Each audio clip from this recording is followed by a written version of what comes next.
زبردست دعا ہے جس کے ذریعے امت کو بتایا گیا کہ اگر آپ کو ہماری ویڈیو پسند آئی ہو تو چینل کو سبسکرائب، ویڈیو کو لائک اور کمنٹ میں جزاک اللہ لکھنا مت بھولیے۔ شکریہ۔ نبی صلی اللہ علیہ وآلہ وسلم نے بھی اگر کوئی چیز اللہ سے مانگنی ہے نا ٹاپ کے اوپر تو وہ علم ہے، وہ مانگا جائے۔ اور یہاں کہتے ہیں علم بس کریو یار، کہتے ہیں نہیں زیادہ پڑھ جائیں گے تو ابلیس بھی بہت بڑا عالم تھا، گمراہ ہوا۔ ابلیس کوئی عالم نہیں تھا، ابلیس عالم ہوتا تو گمراہ نہ ہوتا۔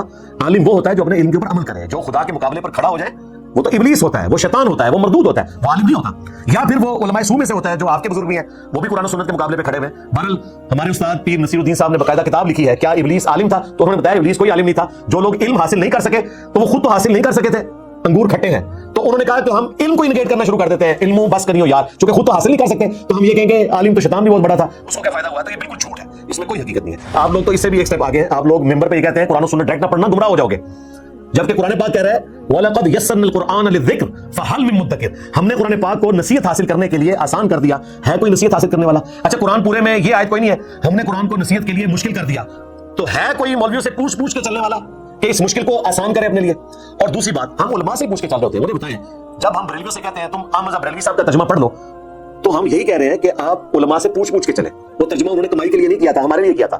جب انہوں نے ترجمہ ہماری نیٹو لینگویج میں کر دیا تو گویا ہم اسی طریقے سے اس کو سمجھ سکتے ہیں جس طرح کہ صحابہ اکرام علیہم رضوان اپنی نیٹو زبان عربی میں قرآن پاک نازل ہونے کی وجہ سے پہلی دفعہ سن کے امپریس ہو کر اسلام قبول کر لیتے تھے، حالانکہ لکھے پڑھے نہیں تھے وہ۔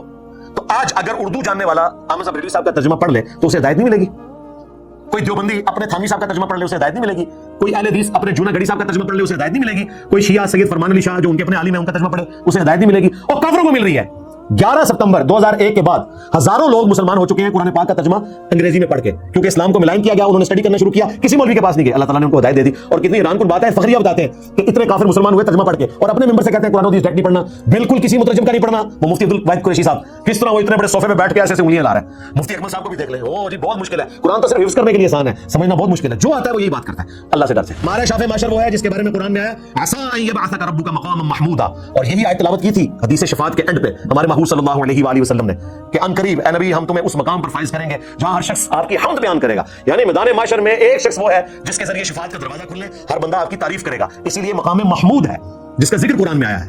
اب مجھے بتائیں آپ کا اور ہمارا ایک کیسے ہو سکتا ہے؟ تمہارے شافع معاشر بایزید بستامی ہے اور ہمارے شافع معاشر جو ہے وہ محمد رسول اللہ صلی اللہ علیہ وآلہ وسلم، یہ آپ نے فیصلہ کرنا ہے۔ یہ میں نے ایک حوالہ اب رکھ دیا ہے، آسان کر دیا ہے، اب یہ کہہ نہیں سکتے کتابیں بدل گئی ہیں، فتاوی رضیہ میں لکھا ہوا ہے، ڈیفینڈ کیا ہوا ہے، تذکرۃ الاولیاء میں فرید الدین عطار نے لکھا تھا، کشف المحجوب میں علی اجویری نے لکھا تھا، وہاں سے بھاگ جاتے تھے جی تصوف کی کتابیں تو بدل گئی، بزرگوں کی باتیں معرفت کی ہوتی ہیں، آپ اعلیٰ حضرت سے بتائیں، وہ تو غوث وقت بھی تھے اور وہ بہت بڑے عالم دین بھی تھے، وہ مجدد بھی تھے، وہ دین کی تجدید کرنے آئے تھے، دین تصوف میں جو غلط چیزیں تھیں وہ انہوں نے ختم کی اور صحیح باتیں جو ہیں وہ انہوں نے امت کو بتائیں، اصل تو وہ بزرگ تھے، ہم نے اعلیٰ حضرت سے بھی ثابت کر دیا۔ یہ ایک عقیدہ ہے بھائی، 12 عقیدے ریکارڈ کروائے ہیں، اب تمہارا یہ کام ہے کہ 12 لاکھ علماء مل کے نا ایک ویڈیو 1 لاکھ بنانا شروع کریں نا تو ویڈیو میں آ کے جواب دے دو۔ میاں محمد بخش صاحب 1830 میں پیدا ہوئے اور 1907 میں اپنے بزرگوں کے پاس مر کے پہنچ گئے۔ یہ کہتے ہیں جی آپ یہ کیوں کہتے ہیں بزرگوں کے پاس پہنچ گئے؟ کیونکہ آپ کی خواہش ہے کہ مرشد دیدار بے باہو سانو لکھ کروڑا حجا ہوں، آپ تو دنیا میں تمنا کرتے ہیں کہ اپنے بزرگوں کے پاس پہنچ جائیں، تو مرنے کے پاس انہیں کے پاس پہنچیں گے نا۔ غلام احمد قادیانی دجال 1908 میں فوت ہوا۔ میاں محمد بخش صاحب کھڑی شریف جہاں ان کا مزار ہے اس وقت مشہور جگہ ہے، شریف میں ان کی وجہ سے کہہ رہا ہوں، سیف الملوک کلام کی وجہ سے وہ مشہور ہوئے۔ وہ غلام احمد قادیانی دجال سے 1 سال پہلے اپنے بزرگوں کے پاس پہنچ گئے، 1908 میں وہ مرا، اپنے انجام کو پہنچا، اور یہ 1907 میں فوت ہو کے اپنے بزرگوں کے پاس چلے گئے، یعنی انہیں فوت ہوئے مشکل سے 125 سال گزرے، مشکل سے 125 سال بھی پورے نہیں ہوئے۔ ان کی کوئی کتابیں نہیں بدلی، ان کے کلمی نسخے موجود ہیں، ان کی بیٹھک موجود ہے کڑی کے اندر جہاں پہ لوگ حاضر ہوتے ہیں کہ یہاں بیٹھا کرتے تھے، لہٰذا پرانے بابوں کو تو تم بچا لو گے، یہ کہہ کے کہ ان کی کتابیں بدل گئی، کسی نے بیچ میں کچھ داخل کر دیا، ان کے بارے میں تو تم یہ بات نہیں کر سکتے، اگرچہ ان کے ایک عالم دین نے کوشش کی ہے اور وہ کوشش چند لوگوں تک پہنچی، ظاہر ہے وہ کئی سال پہلے ایک ہی دفعہ وہ فتویٰ ان کا پرنٹ ہوا تھا، مفتی احمد یار خان نعیمی صاحب کے جو بڑے بیٹے تھے مفتی اقتدار نعیمی صاحب، ان کو اس زمانے میں کسی نے شعر لکھ کے بھیجے تو انہوں نے کہا کہ یہ تو کفریہ اور گمراہ کن اشعار ہے، لہٰذا یہ پڑھنا بھی حرام ہے اور ظاہر نکاح بھی ٹوٹ جائے گا، سب کچھ جو کچھ وہ لکھتے ہیں۔ پھر ساتھ انہوں نے بزرگوں کو بھی بچا لیا کہ این ممکن ہے کہ ان کی کتاب کے اندر کسی نے داخل کر دیا، ایڈے ویلے بیٹھے ہوئے لوگ کہ اتنی مشکل پنجابی میں کوئی اشعار داخل کر رہے ہیں، حالانکہ کلمی نسخوں میں موجود ہے، اور جو ان کی لیگیسی کو آگے لے کے چل رہے ہیں جتنے بھی شعراء ہیں سب نے پروف ریڈنگ کر کے سیف الملوک پرنٹ کی ہوئی ہے، اور اس کے سٹارٹ ہی میں شیخ عبدالقادر جیلانی کی شان میں انہوں نے یہ اشعار کہے ہیں۔ بلکہ ہمارے ایک بریلوی مکتب سے تعلق رکھنے والے چھوٹے سے مولانا صاحب ہیں، وہ کہتے ہیں کہ جی میں تو میاں محمد بخش صاحب کی کتاب جس میں 2000 اشعار ہیں جو انہوں نے عقیدے دین تصوف کے بیان کیے ہیں اس کی شرح لکھ رہا ہوں، 4 زبانوں کی ضرورت پڑی اور میں نے بڑی محنت سے یہ کام کیا اور امت کا قرض اتار دیا۔ قرض یہ اتارا جی کہ 2000 اشعار جو انہوں نے لکھے تھے اس زمانے میں 1877 میں وہ کتاب پرنٹ ہوئی اور اب وہ شرح کے ساتھ پرنٹ کرنے جا رہے ہیں اور اس میں وہ چندے بھی مانگ رہے ہیں کہ جی پیسے ان کاموں میں لگائیں, ہمیں آپ چندے دیں تاکہ ہم اپنے بزرگوں کی تعلیمات عوام الناس تک پہنچائیں, بجائے اس کے کہ کتاب و سنت پہنچائیں, ہم یہ تعلیمات پہنچائیں گے, ان کی کتابوں کی شرح لکھیں گے, شرح لکھیں یا شرح لکھیں. پھر وہ کہتے ہیں کہ جی وہ بہت بڑے عالم دین تھے, لوگ تو ان کو صوفی مانتے ہیں, صرف ہمارا کام ہے ہم بتائیں وہ محدث تھے, وہ کشمیر کے محدث تھے, وہ اتنے بڑے عالم دین تھے. اور ایک اور عالم نے ان کو خط لکھا اور اس کی بنیاد کے اوپر انہوں نے اہل سنت کے عقائد, جن کو وہ اہل سنت کہتے ہیں, جن کو میں ٹنی کہتا ہوں, سنی تو ہم ہیں کتاب و سنت کے منہج والے, یہ تو سن سنا کے سنی ٹنی ہے, یعنی کہ دین تصوف کے عقائد انہوں نے لکھے. اور کتاب کا نام ہے ہدایت المسلمین, یعنی مسلمانوں کی ہدایت کے لیے. ہدایت المسلمین نہیں ہے, یہ ہدایت ہے صوفیوں کے لیے, بابوں کے لیے, مسلمین کے لیے کہاں. نبیاں تے جد اوکھڑ آئی روح میراندا پہتا, آج کل ہم کہتے ہیں پہنچا, یہ پرانی پنجابی میں پہتا. نبیاں تے جد اوکڑ آئے, یعنی نبیوں پہ جب مشکل وقت آئے, روح میراندا پہتا, یعنی عبد القادر جیلانی کی روح ان کی مشکل کشائی کے لیے پہنچ جاتی تھی. یعنی اپنی پیدائش سے پہلے وہ انبیاء کرام کی مدد کرتے تھے. نبی اسلام کا ذکر نہیں ہو رہا, ان کا بھی ذکر نہیں کر سکتے تھے, ان کی تو اولاد میں آئے. مشکل حل کرائی ہر دی, انہوں نے کہا تمام نبیوں کی مشکل انہوں نے حل کی. آپ یہاں لے کے بیٹھے ہوئے ہیں کہ جناب ہم نے لوگوں کو کتاب و سنت بتانا ہے, ہم نے ایاک نعبد و ایاک نستعین بتانا ہے. اب سیف الملوک میں جب یہ کچھ لکھا ہوا ہے تو آپ کو پتہ چل گیا کہ پیچھے سے سسٹم خراب ہے, یہ کتاب و سنت کے خلاف ہے. مشکل حل کرائی ہر دی قرب شہادہ بہتا. وہ کہتے ہیں کہ عبد القادر جیلانی کا قرب اللہ تعالیٰ کے ہاں اتنا بڑا ہے کہ نبیوں کی مشکل کشائی کے لیے بھی عبد القادر جیلانی کی روح جایا کرتی تھی. لو سامو, میرے نبی سا ہے کوئی نہیں, تیرے بابے تھے شاہی کوئی نہیں, تیرے وہ بابے بھی شاہ کوئی نہیں جنہاں دی تعریف کیتی جا رہی ہے, اور تیرے وہ بابے بھی شاہ کوئی نہیں جڑے تعریف کر رہے ہیں. لے جاؤ دبو انہاں نوں. دیکھو جی, نبیاں تے جد اوکڑ آئی روح میراندا پہتا, مشکل حال کرائی ہر دی قرب شہادہ بہتا. اندازہ کریں, قصیدہ غوثیہ خود عبد القادر جیلانی نے اپنی شان میں قصیدہ لکھا ہے. اندازہ کریں, یعنی قصیدے تو بادشاہوں کے لیے لکھتے تھے شاعر, ٹھیک ہے, انبیاء کے لیے نعتیں لکھی جاتی تھیں. یہ کوئی وکھرا بابا ہے جس نے اپنی شان میں خود قصیدہ لکھا ہے. اور یہ ایسا قصیدہ ہے کہ آج بھی گولڈا شریف میں جمعے کی نماز کے بعد قصیدہ غوثیہ پڑھا جاتا ہے, اور اس کے بعد مصطفیٰ جان رحمت پہ لاکھوں سلام کھڑے ہو کر پڑھا جاتا ہے. یعنی ہماری عام بریلویوں کی مساجد میں تو مصطفیٰ جان رحمت پہ لاکھوں سلام پڑھا جاتا ہے نا کھڑے ہو کر, لیکن گولڈا شریف میں چونکہ وہ قادری چشتی سلسلے سے ہیں, وہ جمعے کے بعد قصیدہ غوثیہ بھی پڑھتے ہیں عربی میں, سمجھ کسی کو نہیں آ رہی, اس کے بعد اردو میں کلام پڑھتے ہیں مصطفیٰ جان رحمت پہ لاکھوں سلام. اور مجھے اس لیے پتا ہے کہ میں انجین یونیورسٹی میں جب پڑھتا تھا ٹیکسلا میں, تو وہاں سے ہم ٹرین میں بیٹھ کے جب تک جمعے کی چھٹی ہوتی تھی تو جمعہ پڑھنے کے لیے گولڈا آیا کرتا تھا. پھر بعد میں بھی جاتا رہا, ایون جاب کے دوران بھی میں عصر سے لے کر عشاء تک وہیں بیٹھا کرتا تھا. اللہ تعالیٰ نے مجھ پہ رحم فرمایا کہ میری خاطر یہاں پہ ذلیل ہو رہا ہے تو میں اس کو صحیح جگہ پہ پہنچا دوں. یعنی کہ میرے نبی سا ہے ہی کوئی نہیں, تیرے بابے تھے شاہی کوئی نہیں. تو میں اپنے اسٹوڈنٹس کے لیے اپنے مرنے سے پہلے عبد القادر جیلانی المتوفا 561 ہجری, جو 471 ہجری میں پیدا ہو کر 561 ہجری میں 90 سال کی عمر میں اپنے بزرگوں کے پاس پہنچ گئے, اور آج پوری دنیا میں ان کو غوث وقت بتایا جاتا ہے. ان کے عقائد, ان کے قصیدہ غوثیہ سے بتانے لگا ہوں, اور آپ دیکھیں گے کہ ہم نے کتاب و سنت کی روشنی میں اپنے اسٹوڈنٹس کو اتنا ایجوکیٹ کر دیا کہ مجھے ان باتوں کی انجینئرنگ کرنے کی بھی ضرورت نہیں پڑے گی. نہ صرف اپنے اسٹوڈنٹس کو بلکہ میمز کی برکت سے اپنے مخالفین کو اور ان کے چاہنے والوں کو بھی ایجوکیٹ کر دیا ہے. میں آپ کو یہ پڑھ کے سناتا ہوں 5 باتیں قصیدہ غوثیہ کی, آپ دیکھیں کہ ان کے ماننے والے ان کے ساتھ کیا کریں گے. یہ بھی نہیں کہہ سکتے کتابیں بدل گئی ہیں, یہ پڑھا جاتا ہے, کون کہہ رہا ہے. قصیدہ غوثیہ اور بہجت الاسرار, یہ کتاب ان کے سارے فضائل کمالات کو کور کرنے والی ہے. سیدنا ابو بکر عمر عثمان علی رضی اللہ عنہم اجمعین وعلیہم السلام اجمعین کی گردن پہ بھی عبد القادر جیلانی کا پاؤں ہے. لو سامو, تو مجھے اس کی تشریح کرنے کی ضرورت نہیں ہے. دوسری بات مجھے بتائیں, آپ لوگ کہتے ہیں اولیاء اللہ جو ہیں وہ تو بڑی عاجزی کرتے ہیں, وہ تو بیٹے ہوتے ہیں, یہ عاجزی ہے کہ تمام اولیاء کی گردن پہ میرا پاؤں ہے؟ کہتے ہیں ولی تو دعویٰ کرتے ہی نہیں ہے. اور پھر تم جسے بڑا بابا مان رہے ہو نا عبد القادر جیلانی کو, وہ کہہ رہے ہیں تمام بابوں کی گردن پہ میرا پاؤں ہے. اور بابوں کا بھی علاج ہے, تم نے رسول اللہ کو چھوڑا تھا نا, تمہارے ساتھ یہی ہونا چاہیے تھا کہ ایک بابا آتا اور تمہاری گردن پہ نا پاؤں رکھتا. میں نے تو تمہاری گیچی مروڑ دی ہے نا ایک رجز کے ساتھ, میں نبی سا ہے ہی کوئی نہیں, تیرے بابے تھے شاہی کوئی نہیں. اب باباؤں کے بابا آ گئے, ہاں جی, جنہوں نے گردن پہ پاؤں نہیں رکھا, سارے بابوں کی گیچی مروڑ کے رکھ دی ہے علمی طور پہ. الحمدللہ, یہ میں عارضی کے طور پہ بیان کر رہا ہوں, ظاہر ہم تو رسول اللہ کے مجاہد ہیں نا, اپنی تو شان ہی نہیں بیان کر رہے. اور ایک طرف دیکھیں مولا علی ہے, صحیح بخاری میں آتا ہے, محمد بن حنفیہ پوچھتے ہیں کہ مجھے بتائیں اس امت میں سب سے افضل کون ہے؟ تو مولا علی نے کہا ابو بکر. بیٹے نے اگلا سوال کیا کہ اس کے بعد فرمایا عمر. کہتے ہیں مجھے خدشہ ہوا کہ اب میں تیسری دفعہ پوچھوں گا تو عثمان کا نام لیں گے, تو میں نے کہا اس کے بعد تو آپ ہی ہوں گے نا. تو مولا علی نے کہا کہ میں تو عام مسلمانوں میں سے ایک مسلمان ہوں. ومن احسن قولا ممن دعا الى الله وعمل صالحا وقال انني من المسلمين. اس سے بڑھ کر کس کی بات ہو سکتی ہے جو لوگوں کو اللہ کی طرف بلائے اور نیک اعمال کرے اور اس کے باوجود کہے کہ میں بھی عام مسلمانوں میں سے ایک مسلمان ہوں. دیکھیں مولا علی اپنے آپ کو کہہ رہے ہیں عام مسلمان, اور عبد القادر جیلانی جو مولا علی کے نام کے اوپر پوری بزرگی ویل کر رہے ہیں, یہ کہہ کے کہ جی خواب میں رسول اللہ نے 7 دفعہ میرے منہ کے اندر اپنا لعاب دان ڈالا اور مولا علی نے 6 دفعہ ڈالا اور علم ٹرانسفر کیا, اور یہ علم ٹرانسفر ہوا ہے جناب. اندازہ کریں کہ تمام اولیاء کی گردن پہ میرا پاؤں ہے, بجائے اس کے کہ عارضی آتی تکبر آیا. اور یہ قصیدہ غوثیہ ہے, یہ خود لکھا ہے عبد القادر جیلانی نے, اور تمام تصوف کے سلسلوں میں اس کو پیش کیا جاتا ہے, بلکہ ایڈ کیا جاتا ہے. جی معین الدین چشتی اس وقت غار میں عبادت کر رہے تھے, انہوں نے وہاں سن لیا تو انہوں نے کہا کہ آپ کا قدم میری آنکھوں پہ ہے,